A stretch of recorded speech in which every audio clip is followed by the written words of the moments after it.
এলো না তো এখনো। কথা যখন দিয়েছে না এসে থাকবে না, আসবে নিশ্চয়ই। শেষ পর্যন্ত মত বদলাবে না? মনে হয় না। তুমি বাড়িতে কিছু জানিয়েছো?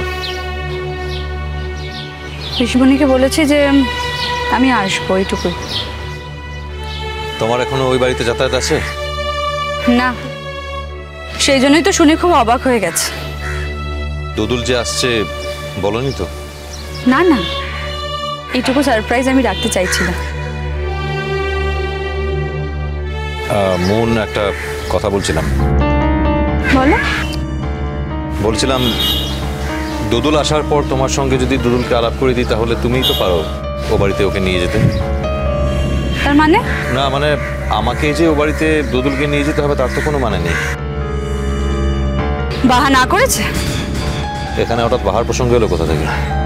তুমি নিজেই বলেছিলে যাবে, এখন নিজেই নিজের কথাটাকে চেঞ্জ করছো, তাই আমি জিজ্ঞেস করলাম। আমি আমার কোনো কথা চেঞ্জ করিনি মন। আসল কথা হলো দুদুলে তার মার সঙ্গে দেখা করানো। তোমাদের বাড়িতে আমার যাওয়াটা নয়।